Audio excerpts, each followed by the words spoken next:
Salut les amis, j'espère que vous allez bien et que tout se passe pour le mieux dans vos vies respectives. Donc, on se retrouve aujourd'hui pour une nouvelle vidéo où on va continuer à parler du sujet qui vous intrigue en ce moment, donc le visa. Le but de cette vidéo, c'est de vous partager, en tout cas pour moi, les erreurs à éviter ou en fait, au maximum, en tout cas, à éviter ou à ne pas commettre si vous voulez. Et juste avant, avant de rentrer dans le vif du sujet, je voulais juste vous dire un truc, c'est que je m'excuse pour le temps de latence que je trouve assez grand, enfin assez grand entre plusieurs vidéos. Je vois vos commentaires, je vois tous les messages que vous m'envoyez, toutes les questions, mais je vous assure qu'en ce moment, c'est pas facile pour moi parce que, comme vous savez, je suis en stage et j'ai pas mal de choses sur lesquelles je travaille.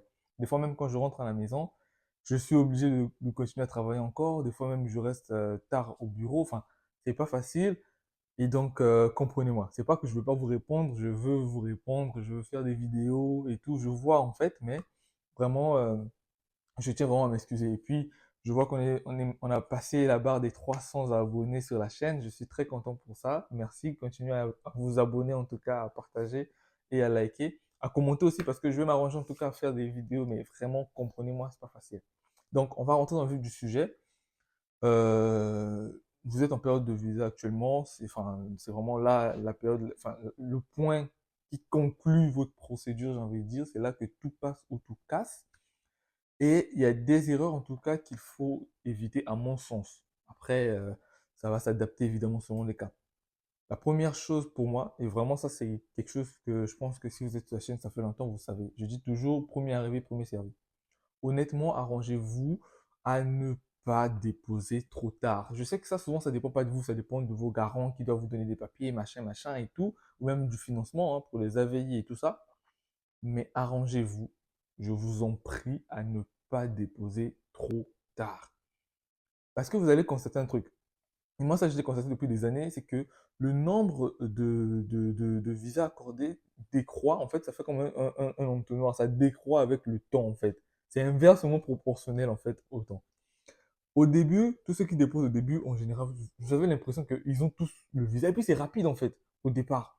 Après, à un moment donné, ça commence à se prolonger en termes de durée, donc de délai. Et les réponses deviennent maintenant un peu, enfin pas aléatoires, mais ça se corse en fait. Et moi, c'est ce que j'ai constaté vraiment depuis des années en fait. Et je conseille toujours aux gens de déposer le plus tôt possible. Vraiment déposer. Même parmi les premiers, c'est souvent bien, mais bon. Je comprends que ça peut arriver que. Mais déposer vraiment le plus tôt possible. Ça, c'est vraiment la première chose que je voulais dire. Deuxième chose que je voulais dire, enfin, en termes d'erreurs, souvent que les gens commettent, c'est de ne pas, et je pense que j'ai déjà dit, je l'ai déjà avancé dans la vidéo précédente, mais c'est de ne pas, en fait, relire attentivement vos documents. Vous avez un garant, vous lui dites ce que vous devez lui envoyer, et plutôt ce que lui doit vous envoyer, d'accord? Il vous envoie les trucs, mais c'est pas parce que lui, il est ici qu'il va forcément vous envoyer les bons documents. Il peut envoyer des documents, ça peut être des documents enfin, il envoie une partie, mais il y a des documents qui manquent. Ça peut aussi arriver que il vous envoie pas en fait les bons documents, ou même lui-même par inadvertance, il a inversé les choses. Donc au lieu de vous envoyer un relevé de juin, il vous envoie un relevé de mai, enfin un exemple quoi. Donc vous devez être très regardant sur vos documents. Honnêtement, moi je vous ai donné mon exemple. Moi, c'est mon frère qui m'envoie ces documents. J'ai regardé minutieusement chaque chose. Et ensuite, il y avait des trucs où je trouvais un peu bizarre. Je lui ai posé la question et puis lui, il m'a répondu notamment sur l'avis d'imposition. Il m'a expliqué que non, ça se donne avec un an de retard. Donc, c'est comme ça, en fait, qu'il faut comprendre. Il faut être regardant. C'est votre avenir, il faut être regardant là-dessus. Je prends juste l'exemple d'un jeune homme qui a déposé son visa, je pense, c'était la semaine dernière, qui était venu me voir en privé et qui m'a un peu donné la constitution de son dossier. Moi, je lui ai dit, ton dossier, il est pas mal, mais il y avait des documents qui manquaient, des documents très essentiels. Donc, vous voyez, en fait, et lui, il a demandé des documents à son garant. Ensuite, son garant lui a envoyé tous les documents, mais en fait, il manquait des documents. Donc, il manquait des documents et j'étais obligé de lui dire, non, mais il manque tel, tel, tel document. Après, derrière, il est parti revoir son garant qui lui a donné les bons documents, enfin, les documents manquants du moins, et il les déposé. Je pense que pour lui, ça va passer crème. Donc, ça, c'est une deuxième chose. Soyez regardant, vraiment regardant sur votre dossier, l'ensemble de votre dossier. Donc, ça, c'est le deuxième point. Le troisième point que j'allais dire, et ça, je remarque souvent beaucoup, ça pourrait être paradoxal, hein, par rapport à ce que j'ai dit en premier, Mais la précipitation. Souvent, vous êtes trop pressé de déposer alors que vous n'êtes pas encore totalement prêt. Faites attention. Au début, enfin, le premier truc que j'ai dit, c'est déposer le plus tôt possible. Mais déposer le plus tôt possible ne veut pas dire déposer un dossier incomplet. Celui qui dépose le plus tôt possible, c'est celui qui a son dossier complet ou qui peut avoir son dossier complet. Mais si tu ne peux pas l'avoir au complet, c'est pas la peine de te précipiter pour aller le déposer. Attends d'avoir ton dossier complet parce que plus ton dossier est complet, enfin, ça maximise en fait les chances de l'avoir. Même si à un moment donné, moi j'ai l'impression que ils ont quand même un quota qui gère. Parce qu'à la fin là, vous allez voir vers le mois d'août, il y a même des gens qui ont des très bons dossiers là, mais souvent ils ont des refus. Moi je pense qu'il y a quand même des quotas, mais bon, ça reste que mon avis. Donc, ne soyez pas pressé. Honnêtement, ne soyez pas pressé. Je vous le dis. Quatrième erreur que souvent vous pouvez commettre, et ça je l'ai vu surtout l'année dernière, ceux qui vont aller déposer après là, ne commettez pas une erreur, et ça je vous le dis, il y a beaucoup d'arnaques. Il y a beaucoup d'arnaques, que ce soit pour les AVI, que ce soit, je sais pas, pour les logements et tout ça là. Il y a beaucoup d'arnaques. Vous allez voir que il y a de ceux qui sont en galère parce qu'ils n'ont pas de la famille ici. Ils sont en galère parce que bon, il n'y a pas de la famille ici ou même là, il n'y a pas assez de financement pour bloquer toute la somme qu'on demande. Donc ils vont se laisser tenter par les agences qui proposent ce genre de service ou des particuliers qui proposent ce genre de service. Je ne dis pas que c'est mauvais, hein. Si vous ne pouvez pas, bah, allez-y, trouvez de l'aide où vous pouvez. Mais faites juste très attention. Il y a beaucoup d'arnaques. Pourquoi je le dis? Parce qu'il ne faut pas oublier un truc, l'être humain est cupide. Il aime l'argent.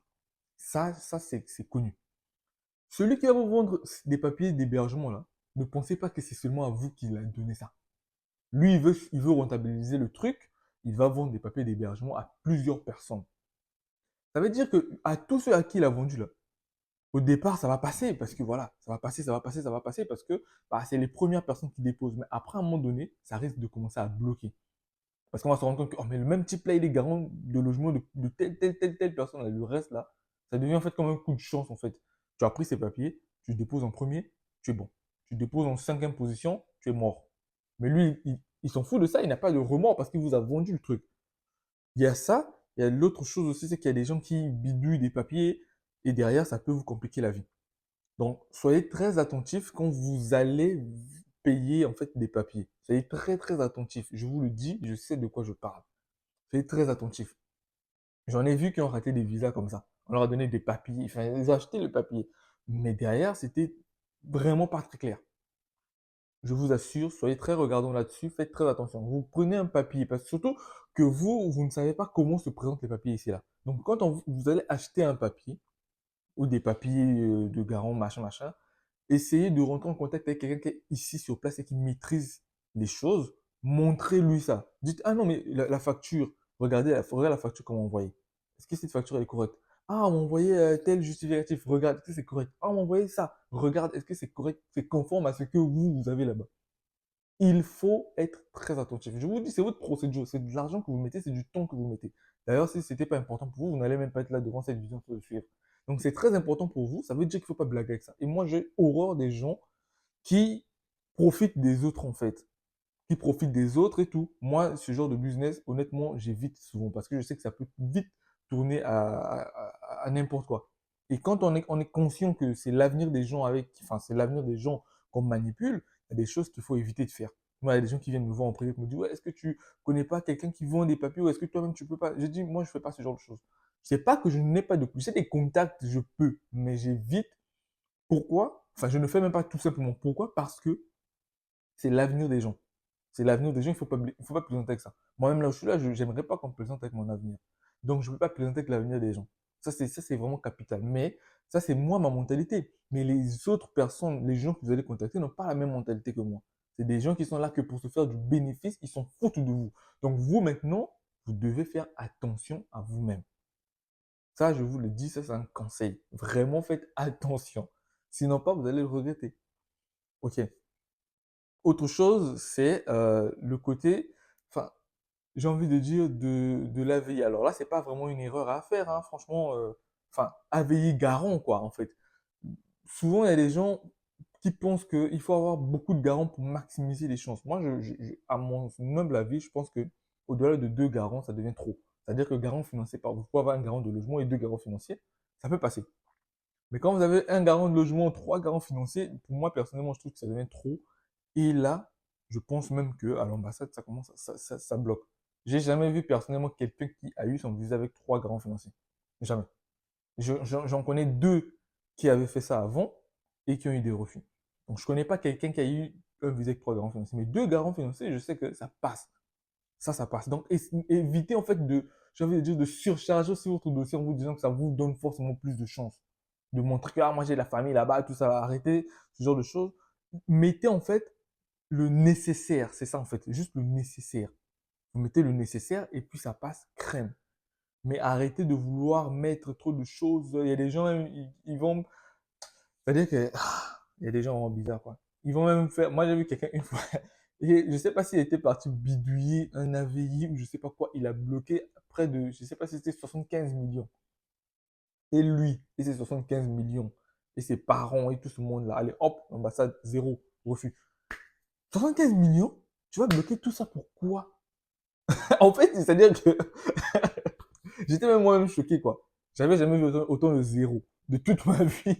75 millions. J'ai dit, toi, tu as bloqué tout ça pourquoi? Oh non, je voulais maximiser. Bon, je sais même pas si c'était aussi un vrai AVI ou si c'était quoi. Mais c'est des sommes qui attirent forcément la suspicion.